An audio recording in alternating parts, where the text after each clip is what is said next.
is a juxtaposition of incongruity. That's the term they call it. Juxtaposition of incongruity.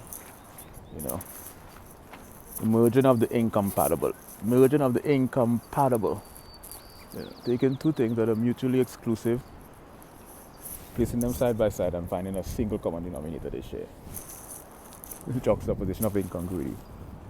Yeah. And what juxtaposition of incongruity does is it creates a sort of absurdity. Juxtaposition of incongruity is kind of surrealistic. What I mean is it's too big, pretentious, jargonic term. Those jargonic terms pretentious. Juxtaposition of incongruity. Basically, you place two objects or two images or two concepts that are mutually exclusive and share no commonality whatsoever, side by side.